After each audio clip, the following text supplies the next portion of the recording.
Alhamdulillahi ala ihsanihi wa syukru lahu ala taufiqihi wa amtinanihi. Asyhadu an la ilaha illallah wahdahu la syarika lahu ta'ziman li sya'nihi wa asyhadu anna Muhammadan abduhu wa rasuluhu da'ila ridwanihi. Allahumma salli alaihi wa ala alihi wa ashabihi wa ikhwani. Hadirin dan hadirat yang dirahmati oleh Allah Subhanahu wa taala. Puji dan syukur kita panjatkan selalu kepada Rabb kita Allah Subhanahu wa taala yang masih memberikan kita nafas dan kehidupan untuk bisa menyambung peribadatan kita kepada Allah Subhanahu wa taala. Dan alhamdulillah pada malam hari ini kita bisa salat maghrib berjamaah. Semoga salat kita diterima oleh Allah Subhanahu wa taala. Salawat dan salam tercurahkan selalu kepada junjungan kita Nabi Muhammad sallallahu alaihi wasallam dan juga kepada keluarganya serta seluruh sahabat beliau tanpa terkecuali. Kita pada malam hari ini akan masuk pada bab berikutnya tentang babus syafa'ah.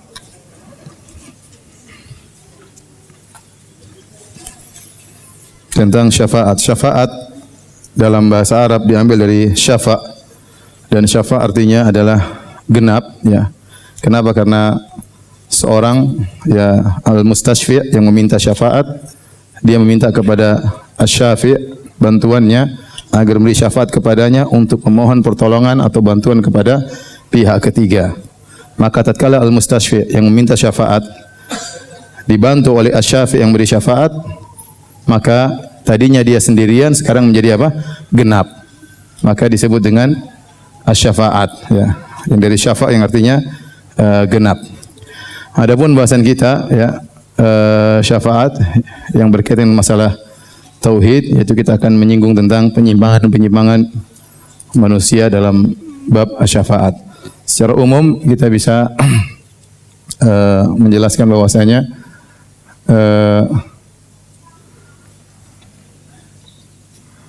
sikap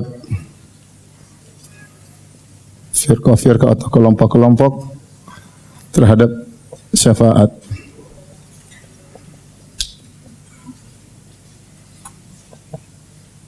Maka syarah ada 3, ya.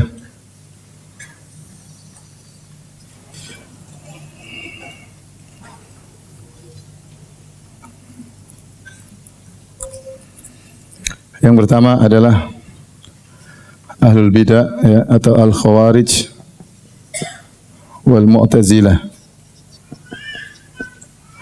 Al-khawarij dan mu'tazilah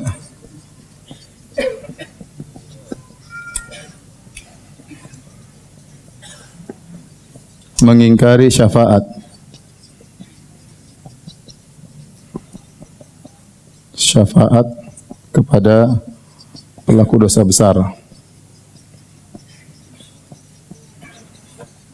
Kenapa? Keyakinan mereka barang siapa yang sudah masuk neraka tidak bakalan keluar lagi, ya. Sehingga kata mereka tidak ada syafaat. Adapun syafaat datang dari hadis-hadis dalam Sahih Bukhari atau Sahih Muslim yang di mana Allah mengatakan akhriju minan nari man kana fi qalbi mithqala dzarratin min iman, keluarkanlah dari neraka jahanam orang yang masih ada imannya meskipun sebesar dzarrah. Kata mereka hadis ahad. Kata mereka hadis ahad, maka kita tidak terima. Adapun dalil-dalil yang banyak tentang syafaat, maksudnya yang mereka tetapkan adalah syafaat untuk mengangkat derajat orang-orang yang masuk surga.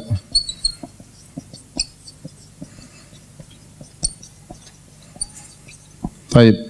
Kelompok kedua adalah musyrikin atau musyrikin, ya.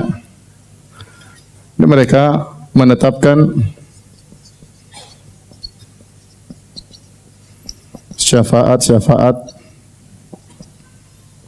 yang syirik,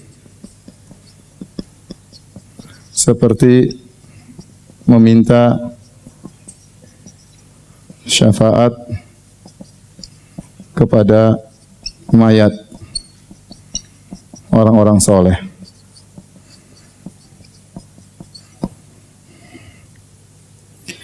Adapun yang ketiga adalah ahlu sunnah, maka mereka menetapkan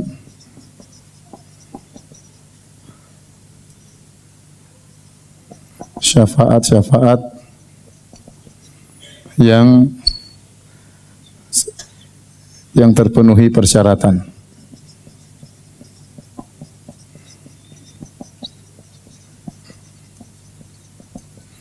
Dan menafikan syafaat-syafaat yang tidak memenuhi persyaratan.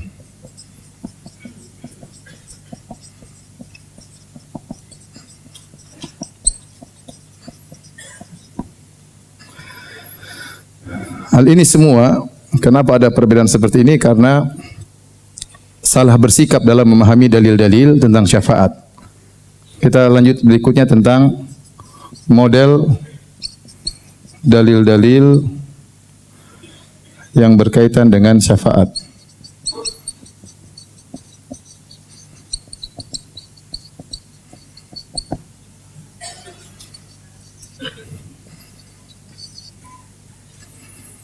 Ada 4 model dalil.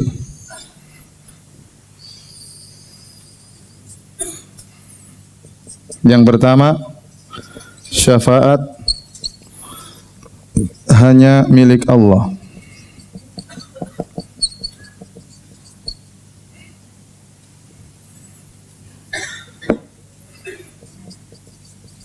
Seperti firman Allah, "Qul lillahi asy-syafa'atu jami'an lahu mulkus samawati wal ard wa ilaihi turja'un." Ya, katakanlah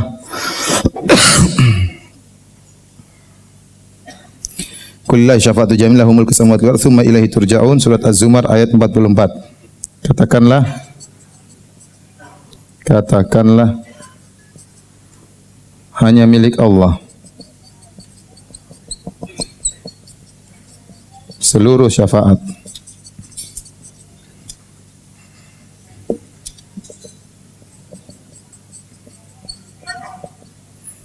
Quran surat Az-Zumar ayat 44.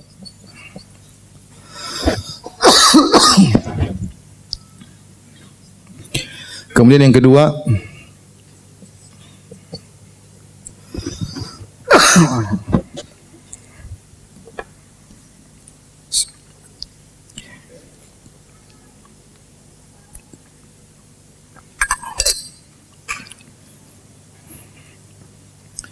dalil-dalil yang menafikan atau menolak syafaat secara mutlak. Hal ini seperti firman Allah Subhanahu wa taala, "Min qabli ayyatiya yaumun la bai'u fihi wala khullatun wala syafa'ah wal kafirun humudz zalimun." Yang artinya, sebelum datang hari yang tidak ada jual beli, tidak ada persahabatan,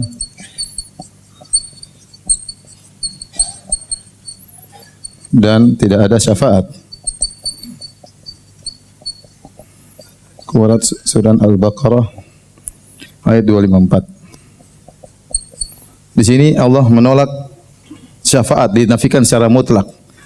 Sebelum datang min qabli ayati yaumun la bai'un fihi wala khullatu wala syafa'ah. Tidak ada nanti hari kiamat, tidak ada nama jual beli, tidak ada persahabatan, dan tidak ada syafaat. Berarti syafaat tidak ada. Dan dalil ini yang dijadikan dalil oleh orang-orang Khawarij dan Mu'tazilah. Mereka hanya memandang terhadap dalil-dalil yang menolak syafaat secara mutlak. Paham?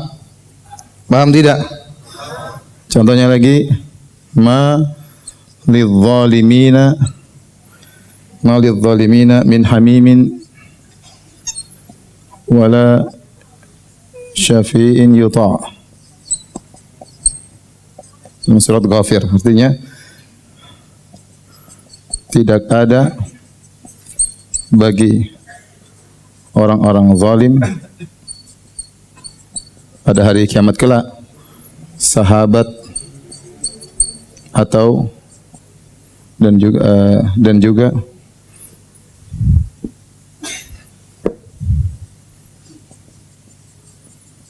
pemberi syafaat.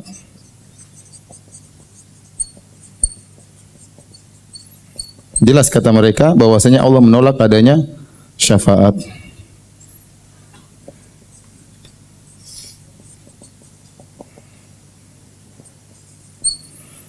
Ini ayat-ayat kata Allah tidak ada bagi orang zalim sahabat, tidak ada juga pemberi syafaat. Kemudian yang ketiga,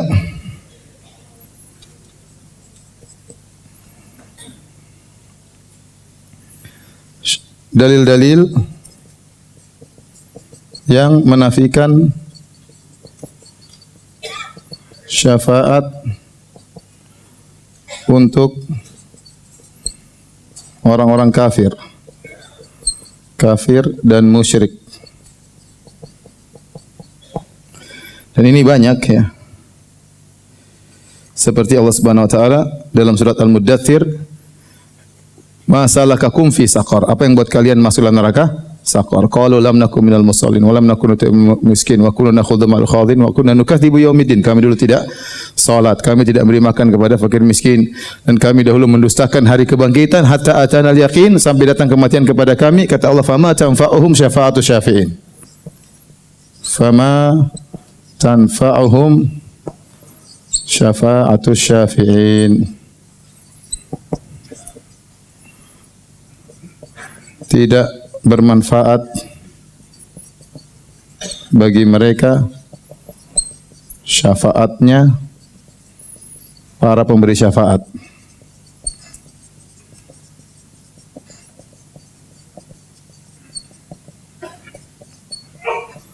Al-Muddatsir ayat berapa? Ayat 48. Dan dalil yang keempat, model dalil yang keempat adalah dalil-dalil yang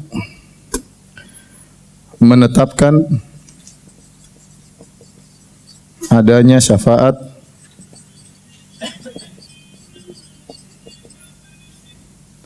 jika terpenuhi persyaratan.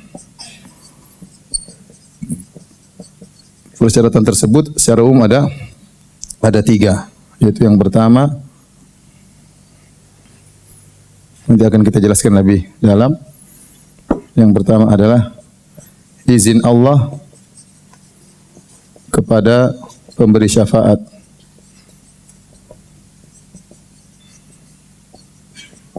Yang tentunya berarti Allah ridha kepada Allah atau ridha Allah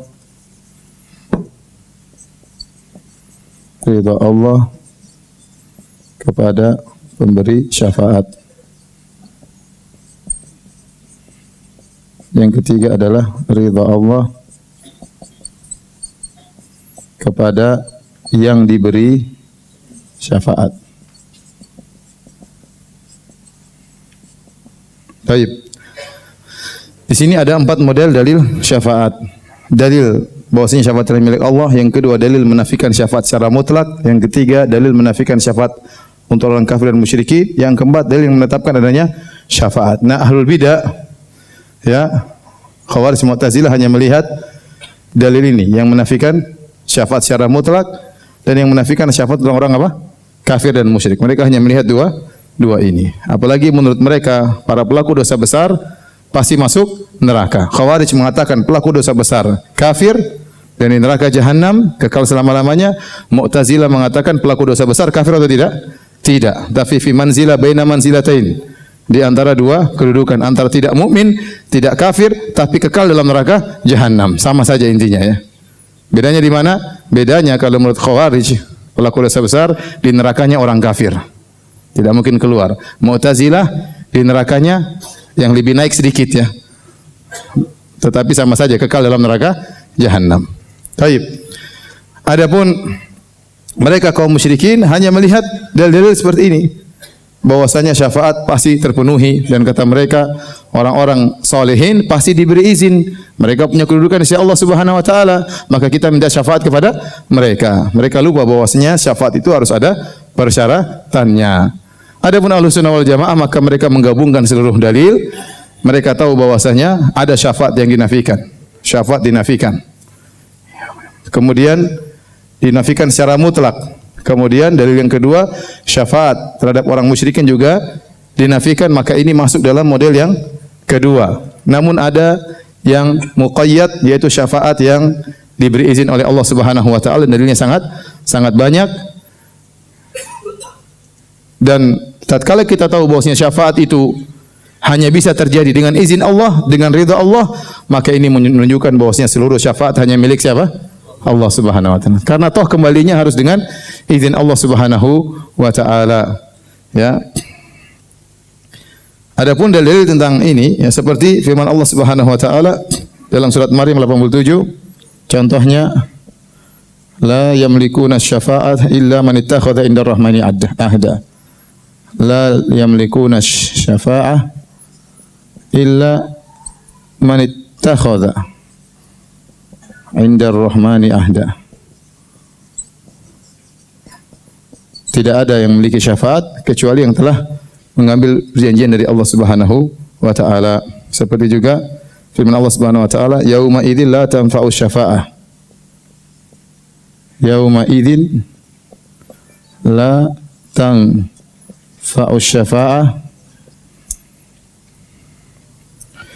illa man adzina lahu rahman. Illa man adzina lahu rahman.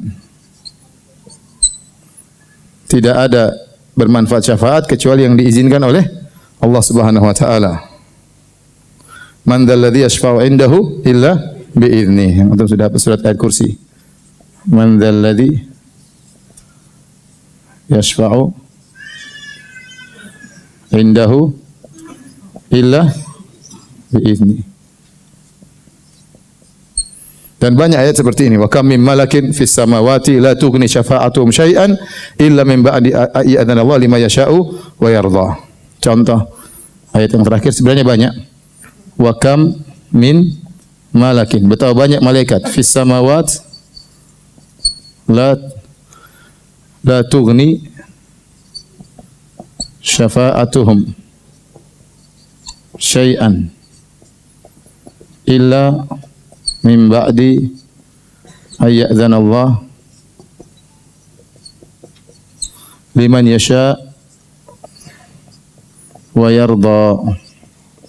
Dalam surat An-Najm, betapa banyak malaikat di langit tidak bermanfaat, la tughni syafa'atum syai'a, sama sekali tidak bermanfaat saat syafaat mereka, illa min ba'di ayyadzana Allah, kecuali setelah diizinkan oleh Allah. Bagi siapa? Lima yasha, bagi yang Allah kehendaki, wa yarda, Allah ridhai.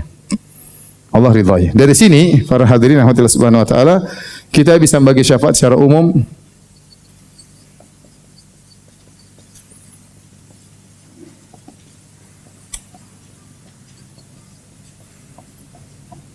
menjadi dua, ya. Yang pertama, asy-syafa'ah al-manfiyah, syafaat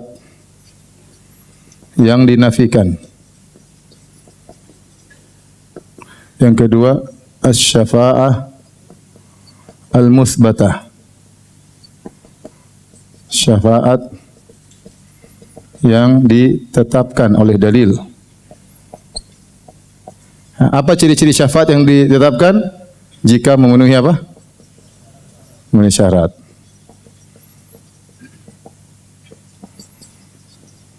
Syarat-syaratnya. Baik, adapun yang syafaat dinafikan jika tidak memenuhi persyaratan.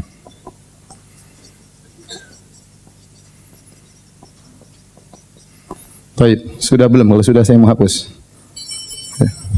Foto-foto enggak usah nulis, foto kelamaan.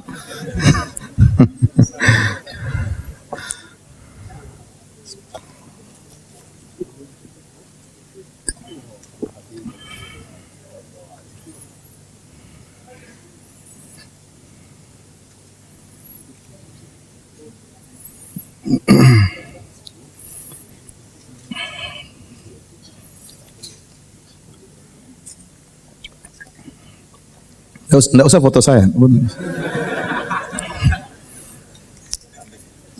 Udah.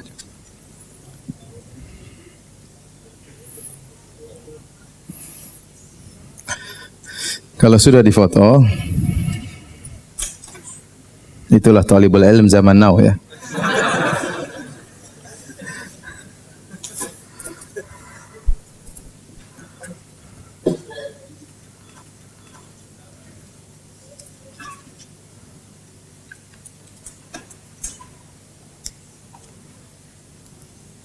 Tapi kalau sudah dihapus ya.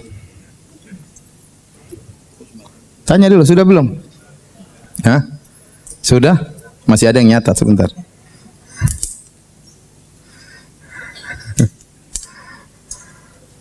Ada yang talibul ilm zaman dahulu kala nyatat.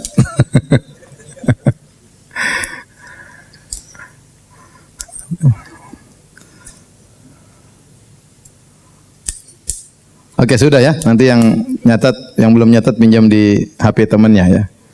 Baik, silakan dihapus. Pelan-pelan hapusnya.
Tapi ikhwan, secara umum juga syafaat bisa terbagi menjadi dua.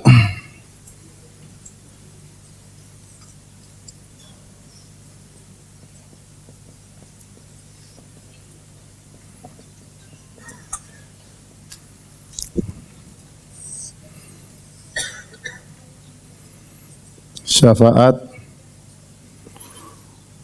di dunia, syafaat di akhirat.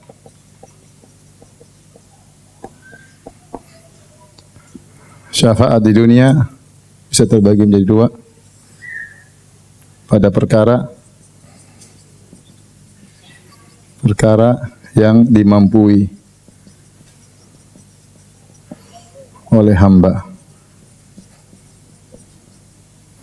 Pada perkara yang tidak dimampui oleh hamba.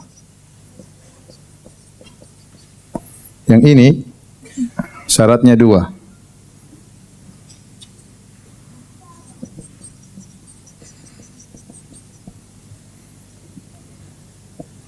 Yang pertama, pada perkara yang mubah, yang dibolehkan.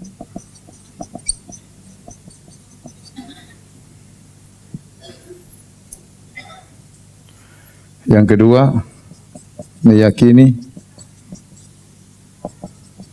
bahwa yang menentukan keberhasilan adalah Allah. Syafaat dan pemberi syafaat hanyalah sebab. Baik, kita lihat pada syafaat di dunia, pada perkara yang dimampui oleh hamba. Ada perkara yang dimampui oleh hamba. Yang dimampui oleh hamba dua syaratnya. Perkara yang dibolehkan. Beri syafaat, misalnya kata Nabi SAW, Ishfahu wal tu'jaru, berilah syafaat maka kalian dapat pahala. Ada orang kita kenal, dia amanah, ingin lamar kerja, itu syafaat. Orang ini amanah, jujur dan ini dia diterima. Maka kita dapat pahala ya. Karena kita memberi syafaat kepada orang ini agar dia diterima pekerjaannya. Maka seorang berusaha membantu saudaranya dengan hartanya atau dengan tenaganya atau dengan fikirannya atau dengan idenya atau dengan kedudukannya. Dia tahu dia punya kedudukan di bos perusahaan itu, bos perusahaan itu menghargai dia, maka dia tulis memo bahwasanya orang ini adalah orang yang amanah, punya keahlian, ya, tolong diterima pekerjaannya. Maka ini syafaat ini tidak mengapa. Contoh, ada orang ngelamar, ya, mertuanya enggak percaya, ini siapa gente? Ya. Maka kita kasih syafaat. Sungguhnya orang ini, ya, rajin sholat, rajin pengajian. Kalau masalah utang saya enggak ngerti ya. Kasih memo, diterima lamaran. Itu namanya syafaat yang bermanfaat. Kata Allah Subhanahu wa taala, "Wa ta'awanu 'alal birri wat taqwa." Ya. Firman Allah, "Wa ta'awanu 'alal birri wat taqwa." Terus wala ta'awanu 'alal ismi wal udwan.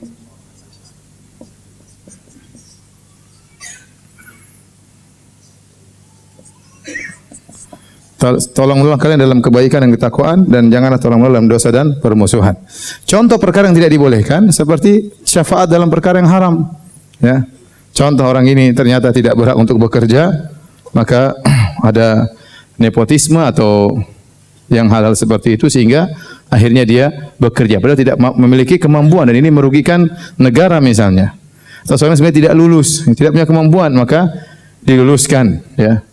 Sehingga dibuat ijazah palsu misalnya. Ini sering terjadi. Bayar akhirnya nilainya di upgrade, di markup sehingga akhirnya orang ini jadi lulus. Ini adalah syafaat yang diharamkan. Dan pernah terjadi di zaman Nabi sallallahu alaihi wasallam tatkala seorang dari Bani Makhzum, imra'atun Makhzumiyah, saraqat. Inna Quraisyan yuhimmuhum sya'nu al-mar'atil Makhzumiyah allati saraqat. Ada seorang wanita Makhzumiyah dari Bani Makhzum dan kita tahu Bani Makhzum adalah dari suku Quraisy yang memiliki kedudukan yang tinggi, yang bersaing dengan Bani Hashim. Dia mencuri, maka ini menyedihkan orang-orang Quraisy. Kok bisa ada dari nasab yang tinggi kemudian mencuri?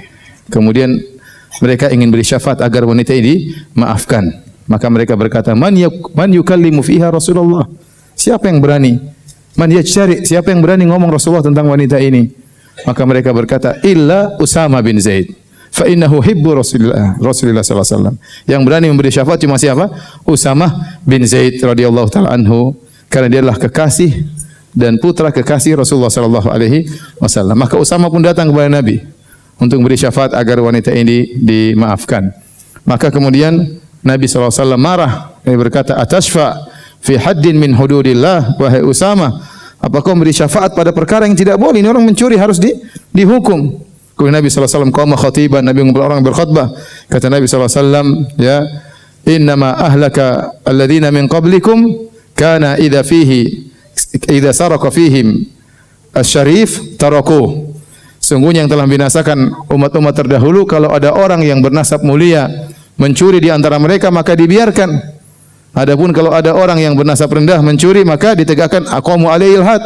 Maka mereka menegakkan hukum had. Wa aymallah, law kana Fatimatu bintu Muhammadin saraqat laqata'tu yadaha. Kata Nabi, demi Allah, seandainya Fatimah putri Muhammad mencuri, aku akan potong tangannya. Ini contoh syafaat yang dilarang. Perkara dunia. Kemudian syarat yang kedua, kita meyakini bahwasanya keberhasilan adalah dari Allah Subhanahu wa taala. Kita minta syafaat, ini sebab yang dibolehkan. Pemberi syafaat juga sebab yang dibolehkan. Tetapi yang menciptakan sebab dan musabab, sebab dan akibat adalah siapa? Allah Subhanahu wa taala. Terkadang Allah Subhanahu wa taala menciptakan akibat tambah sebab, dan terkadang Allah menciptakan akibat bertolak belakang dengan sebab yang ada. Contoh Nabi Ibrahim alaihissalam dibakar, harusnya api sebab untuk membakar, tetapi ternyata malah berbalik. Api menjadi apa? Dingin, karena Allah yang menciptakan sebab dan akibat. Bisa jadi Allah menciptakan akibat bertolak belakang dengan sebab yang seharusnya. Taib. Adapun perkara yang tidak diampuni, perkara yang tidak dimampuni oleh hamba seperti syafaat, ya, seperti yang dilakukan oleh oleh orang-orang musyrik.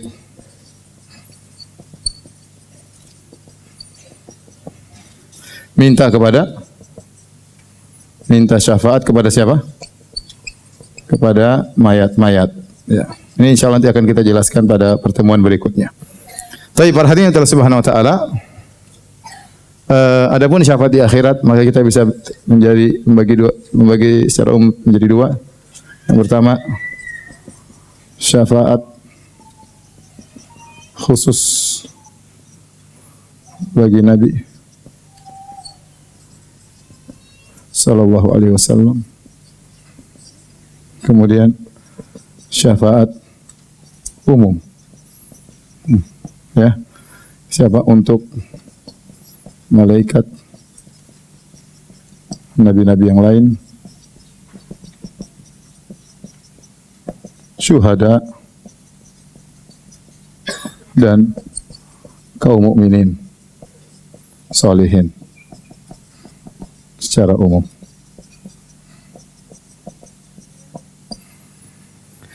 Baik, adapun syafaat yang khusus bagi Nabi sallallahu alaihi wasallam, maka ada beberapa model. Yang pertama namanya syafaat uzma, asy-syafaat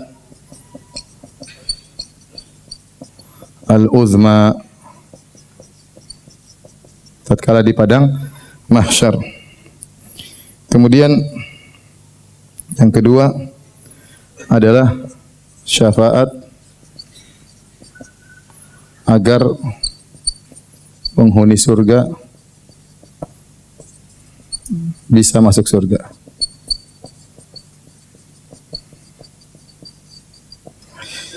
Yang ketiga adalah syafaat untuk pamannya Abu Thalib. Yang keempat, syafaat untuk umatnya yang masuk surga tanpa hisab. Baik, ini kekhususan Nabi sallallahu alaihi wasallam. Adapun syafaat, berapa menit lagi azan? 9 menit. Adapun syafaat yang umum, ya, pertama adalah syafaat untuk penghuni neraka agar keluar dari neraka.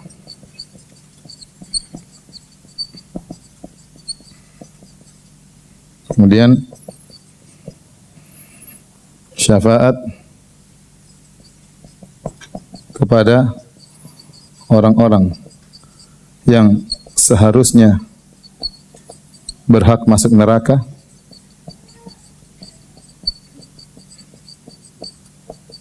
sehingga enggak jadi masuk neraka.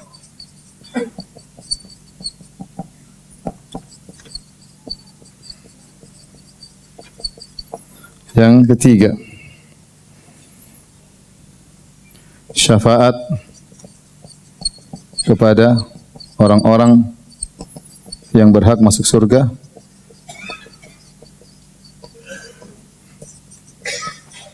agar dinaikkan derajatnya.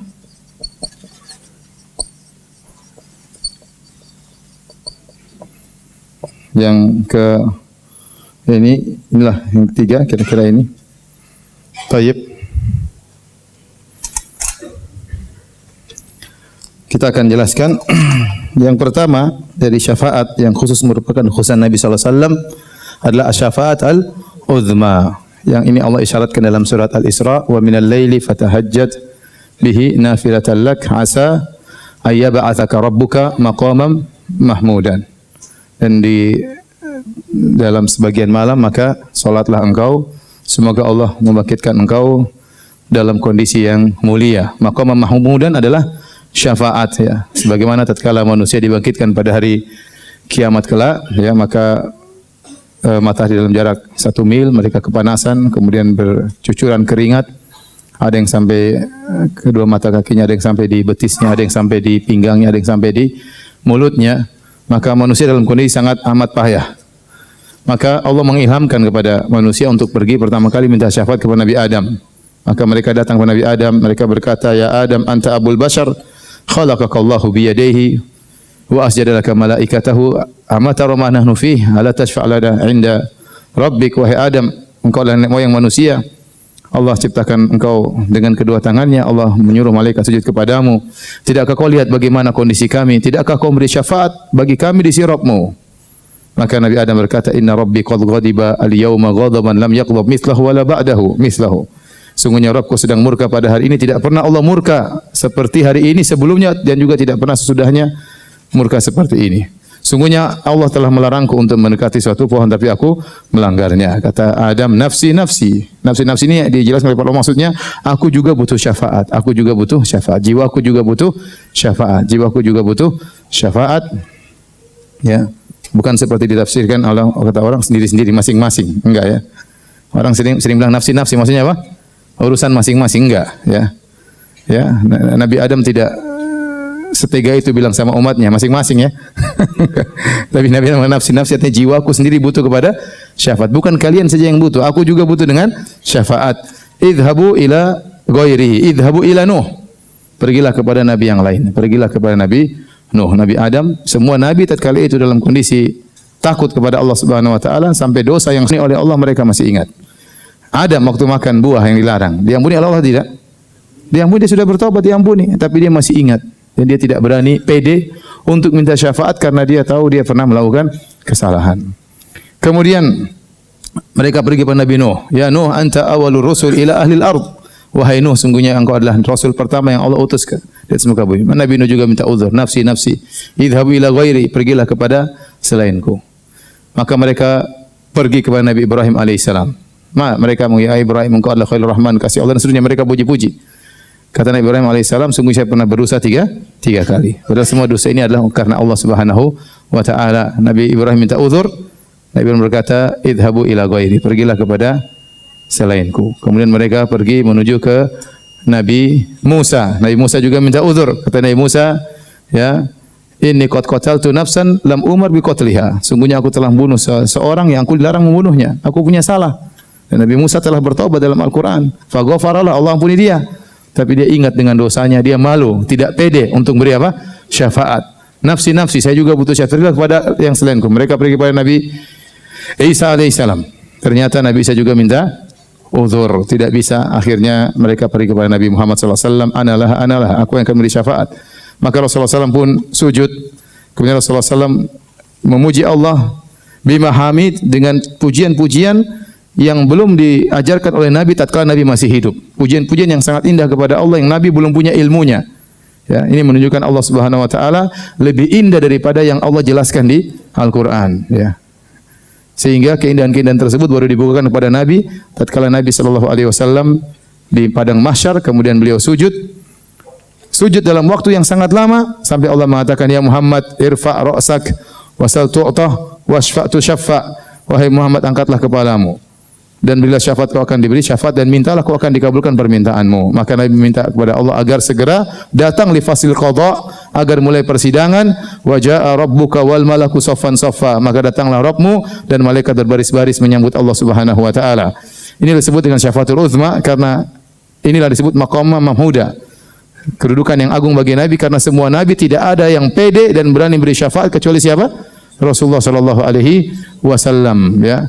Yang sangat dicintai oleh Allah Subhanahu wa taala, nabi yang termulia, asyraful anbiya wal mursalin. Baik. Azan dulu ya. Silakan. Baik, kita lanjutkan hadirin dan hadirat yang dirahmati oleh Allah Subhanahu wa taala.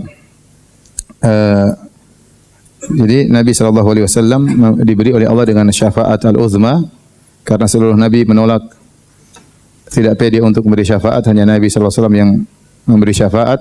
Ini syafaat bermanfaat bagi seluruh manusia, baik kaum muslimin, baik munafikin maupun orang-orang kafir. Karena mereka menanti kapan dimulai persidangan. Kalau saya bisa gambarkan ibarat seorang mau terdakwa atau mau dituntut, kemudian mereka menunggu di luar ruang persidangan di bawah terik matahari, hakimnya enggak datang-datang, kira-kira begitu ya. Sementara waktu penungguan sangat lama, matahari terik, ya mereka gelisah, ya, kehausan, kelaparan, dan akhirnya setelah Nabi syafaat maka Allah pun datang untuk memulai hisab, memulai persidangan. Adapun syafaat kedua yang khusus merupakan syafaat Nabi sallallahu alaihi wasallam, yaitu syafaat agar penghuni surga masuk surga. An Anas ibni Malik radhiyallahu anhu, dari sahabat Anas bin Malik radhiyallahu anhu, beliau berkata, qala Rasulullah sallam bersabda, ati babal jannah, aku mendatangi pintu surga yaumul qiyamah, pada hari kiamat, fa astaftihu, maka aku pun meminta agar dibukakan pintu surga tersebut. Fa yaqulul khazin, maka penjaga surga berkata, man anta, siapa engkau? Fa aqul Muhammad, aku adalah Muhammad. Fa yaqul, maka penjaga surga berkata, bika umirtu la aftahu li ahadin qablak, rawahu Muslim, aku diperintahkan untukmu dan aku tidak membukakan kepada seorang pun pintu surga sebelum engkau. Jadi yang pertama kali buka pintu surga siapa? Nabi sallallahu alaihi wasallam. Baru kemudian penghuni surga bisa masuk surga. Demikian dalam riwayat yang lain, Nabi berkata, ana awwalu syafi'in fil jannah, aku adalah orang yang pertama kali memberi syafaat di surga. Yang ketiga yang merupakan syafaat khusus Nabi sallallahu alaihi wasallam, syafaat Rasulullah sallallahu alaihi wasallam kepada pamannya Abu Talib. Ini syafaat khusus ya, dan kita tahu bahwasanya orang-orang kafir secara umum tidak mungkin dapat syafaat ya, tetapi Nabi dikhususkan sebagai bentuk pemeliharaan kepada Nabi sallallahu alaihi wasallam ya. Nabi memberi syafaat kepada pamannya bukan untuk keluar dari neraka jahanam, tapi hanya sekedar diringankan nerakanya ya.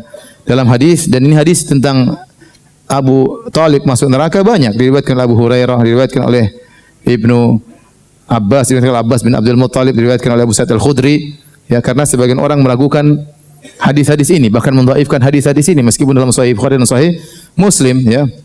Ya, apalagi orang Syiah mereka mengatakan Abu Talib lebih mulia daripada Abu Bakar dan Umar. Abu Talib lebih mulia daripada kaum Muhajirin, kaum Ansar. Ini yang tidak benar ya. Abu Talib di neraka Jahannam.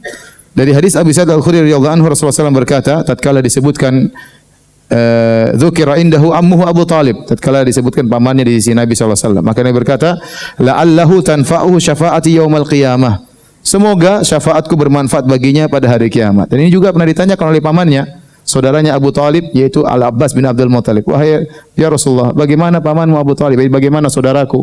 Bukankah dia dulu membelamu tatkala di dunia? Ya, maka Nabi sallallahu alaihi wasallam mengatakan, ya laula ana lakana fi darkil asfali minan nar. Kalau bukan karena syafaatku, dia sudah berada di neraka jahanam yang paling dasar ya. Beliau juga berkata, fayuj'alu fi dhahdahin min narin yablughu ka'baihi yagli minhu dimaguhu.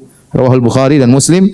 Maka Abu Talib diringankan dosanya, diringankan siksaannya sehingga diletakkan fi dhahdah. Dhahdah itu seperti misalnya sungai yang surut tapi masih ada airnya sedikit. Kemudian orang melangkah di sungai tersebut, airnya cuma mengenai kakinya atau mengenai mata kakinya. Bukan sungai yang airnya dalam. Itu namanya dhahdah. Maka Abu Talib disiksa di neraka seperti hanya keserempet api neraka. Api nerakanya tidak sampai ke betisnya, cuma sampai di mata kakinya. Kata Nabi SAW, dia berada fi dhahdah min nar, percikan api, ya buluku ka'baihi, sampai di kedua mata kakinya, ya gliminhu dimagu, tapi itu membuat otaknya mendidih. Dan ini adalah ahwanu ahli nari adzaban yaumal qiyamah, penghuni neraka yang paling ringan adabnya pada hari kiamat, di antaranya Abu Talib. Ya, dan ini bukan mengeluarkan dia dari neraka jahanam, tetap abadi di neraka, tapi siksaannya dikurangi. Dan ini khusus buat Nabi sallallahu alaihi wasallam. Kemudian yang keempat, syafaat Rasulullah sallallahu alaihi wasallam agar orang-orang dari umatnya yang masuk surga tanpa hisab masuk ke dalam surga. Ini disebut oleh sebagian ulama, mereka berdalil dengan hadis Abu Hurairah yang panjang dalam syafaat. Di situ Nabi berkata atau dikatakan, "Tsumma yuqal ya Muhammad, irfa' ra'sak sal tu'tah washfa' tushaffa." Wahai Muhammad, angkatlah kepalamu dan mintalah kau akan dikabulkan, dan bila syafaat kau akan diberi syafaat. Fa arfa'u ra'si, aku pun mengangkat kepalaku. Fa aqulu, aku berkata, ummati ya Rabbi, ummati ya Rabbi, ya Rabbku umatku, ya Rabbku umatku. Ummati ya Rabbi, ya Rabbku umatku. Fa yuqal, maka dikatakan kepadaku, ya Muhammad, adkhil min ummatika man la hisaba alaihim minal babil aiman. min abwabil jannah. Masukkanlah ke dalam surga dari umatmu orang yang tidak ada hisab bagi mereka dari pintu kanan di surga. Hadis riwayat Bukhari dan riwayat Muslim. Taib, insyaallah kita lanjutkan pada pertemuan berikutnya. Minggu depan kayaknya libur ya. Minggu depan libur, mungkin pekan berikutnya juga libur ya. Jadi 3 minggu lagi ya. Minggu depan libur, minggu depannya libur. Minggu depannya lagi insya Allah Ta'ala. Allahul Musta'an. Demikian saja. Subhanakallah bihamdik. Asyhadu an la ilaha illa anta astaghfiruka wa atubu ilaik. Assalamualaikum warahmatullahi wabarakatuh.